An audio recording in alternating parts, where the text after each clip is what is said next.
கர்த்தருடைய நாமம் மகிமைப்படுவதாக. இந்த நாள் தேவ செய்தியின் தலைப்பு, ஜெபித்த போது தரிசனம் பெற்றவர்கள். அப்போஸ்தலர் நடபடிகள் 22ஆம் அதிகாரம் 14ஆம் வசனம். நீதிபரரை தரிசிக்கவும் அவருடைய திருவாய் மொழியை கேட்கவும் அவர் உன்னை முன்னமே தெரிந்து கொண்டார்.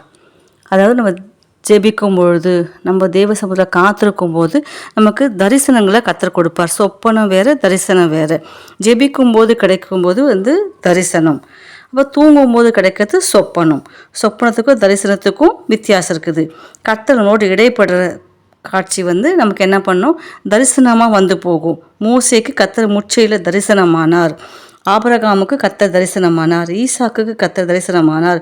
யாக்கோபுக்கு தேவன் தரிசனமானபடியினால்தான் அந்த இடத்துல அவர் பெத்தேல்னு பேர் வச்சார். மூசே கர்த்தருடைய தூதனானவர் தரிசனமானார். தாவீதுக்கு உம்முடைய பக்தனுக்கு நீர் தரிசனமானீர். தானியேல் அநேக தரிசனங்களை பார்த்தாரு. இயேசு கிறிஸ்து மறுரூபமாயிலும் தரிசனங்களை பார்த்தாரு. பவுல் தரிசனம் கண்டார். இது மாதிரி நிறைய பேர் நம்ம வேதத்தின்படி நம்ம வாசிக்கிறோம். அது நம்ம ஜெபிக்கும்போது நமக்கு ஒரு நிழலாட்டம் போல அந்த தரிசனம் நமக்கு ஒரு தெளிவான காட்சியாக, வார்த்தைகளாக, அப்புறம் சத்தமாக நமக்கு தரிசனங்கள் நம்முடைய உள் உணர்வுகளை தோன்றும். ஜபத்தின் போது தரிசனம் பெற்றுவதற்கு நம்ம கர்த்தருடைய சமூகத்தில் காத்திருக்கணும். கர்த்தருக்கும் நமக்கு ஒரு ஆழமான தொடர்பு. ஜபம் அப்படின்னா நம்ம ஆன்மீக வாழ்க்கையில், ஆவிக்குரிய வாழ்க்கையில் ஒரு படி மேலே போய் நம்ம கர்த்தர் நெருங்கி இருக்கும்போது தேவ தரிசனங்களை கர்த்தர் நமக்கு என்ன பண்ணுவார், காட்டுவார். அப்புறம் சுற்றுப்புற சூழ்நிலைகள், நம்ம ஒருத்தருடைய மனநிலையை பொறுத்து, ஜபத்தின் சூழ்நிலையை பொறுத்து தரிசனம் நமக்கு வெளிப்படும். அப்புறம் முக்கியமான பிரச்சனைகள் சமயத்தில் நம்மளால் தீர்மானமே எடுக்க முடியல, அந்த சமயத்தில் நம்ம தேவ சமூகத்தில் காத்திருந்து ஜெபிக்கும் போது கர்த்தர் நமக்கு தரிசனத்தின் மூலமாக நமக்கு வெளிப்படுவார். அப்புறம் கர்த்தருடைய அழைப்புக்கு சில பேர் என்ன பண்ணுவார், ஜபத்தின் மூலம் தரிசனங்களை காட்டி என்ன பண்ணுவார், அவங்கள அழைப்பார் ஊழியத்துக்கு என்று. நான் அழைத்த ஊழியத்துக்காக வேறு பிரித்து விடுங்கள் சொல்கிறது தரிசனம் மூலமாக அவங்களோட இடைப்படுவார். தரிசனங்கள் பொதுவாக ஒருத்தருடைய வாழ்க்கையில் அவங்களோட திசையை காட்டவோ, இல்லை பெரிய மாற்றத்தை கொடுக்கவோ, அவங்க நம்பிக்கையை கர்த்தர் மேலே அதிகரிக்கவோ, தேவனோட உறவை பலப்படுத்தவோ தான் தரிசனங்கள் நமக்கு பொதுவாக பயன்படுது.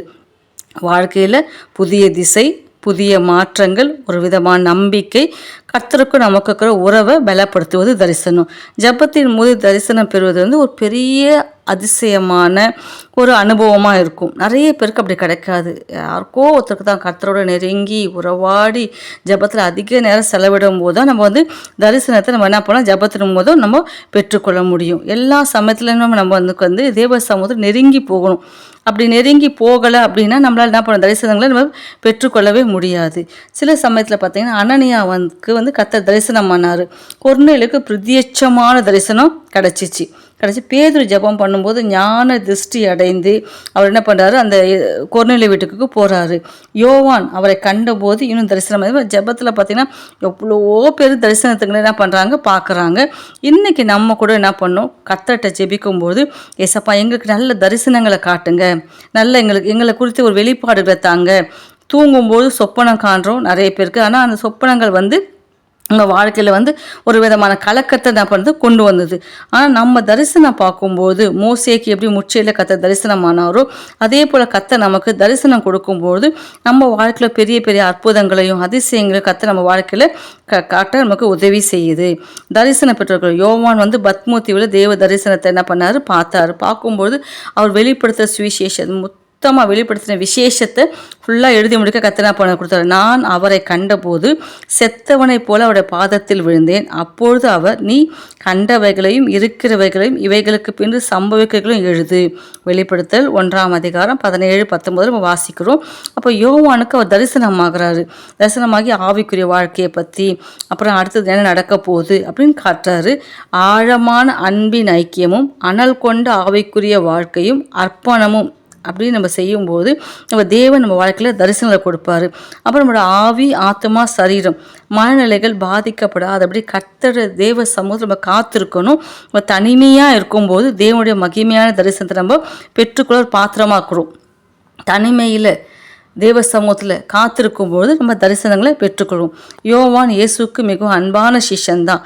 அவர் இயேசுடைய மரண தருவாயில் இறுதி வரை சிலுவையில் நின்ற ஒரு சீஷன் யோவான் தான். அவர் பரிசுத்தால் நிரப்பப்பட்டு தாமதமின்றி சுவிசேஷ பணியை ஆரம்பித்தார். எபேசு சபையில் தலைவனாக பணியாற்றினார். அப்புறம் ரோமராயன் யோவானை கொலை செய்ய தேடும்போது அவர் என்ன பண்ணுறாரு, கொதிக்கிற எண்ணெய் கொப்பரையில் போய் கொண்டு போய் போட்டுட்டார். ஆனால் அந்த இடத்துல கூட கர்த்தரோட காப்பாற்றி ரோம ஆட்சியில் சிறை கைதியாக நாடு கடத்தப்பட்டார். பத்மூத்தீவில் சிறை கைதியாக நாடு கடத்தப்பட்ட போது, தனிமைப்படுத்தப்பட்ட போது அவர் மனமுடைஞ்சி அந்த மொத்த உழித்து ஏற கட்டாமல் அதுக்கு அப்புறம்தான் கர்த்தர் அவருக்கு நிறைய தரிசனங்களை கொடுத்து அவருக்கு விசுவாசத்தை வர்த்திக்க பண்ணி கிறிஸ்துவோடு அவர் கொண்டு வந்த ஐக்கியம், அவருடைய அழைப்பு, அப்புறமா எல்லாமே அந்த சமயத்தில் அந்த பத்மூத்தீவில் யோவான் தேவ தரிசனத்தை பெற்றுக்கொள்ள ஒரு பெரிய பாத்திரமாக, தேவன் உபயோகப்பட பாத்திரமாக, எஜமான் கையில் அவர் பயன்படுகிற பாத்திரமாக தேவன் அனுப்பினார். அவரை வளைந்து கொண்டார்.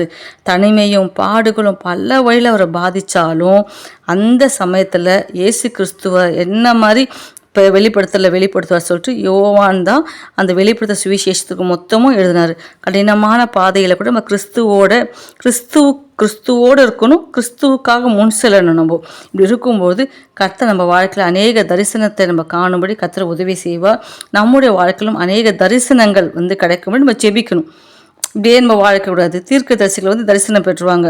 ஒருவன் தீர்க்கதரிசியாக இருந்தால் நான் என்ன பண்ணுவேன், நான் சொப்பனத்தோடு தரிசனத்தோடு பேசுவேன்னு கர்த்தர் சொல்கிறாரு. நான் உங்களுக்குள்ள ஒருவன் தீர்க்கதரிசியாக இருந்தால் கர்த்தராகிய நான் தரிசனத்திலே என்னை அவனுக்கு வெளிப்படுத்தி சொப்பனத்தில் நான் அவனோடு கூட என்ன பண்ணுவேன், பேசுவேன்.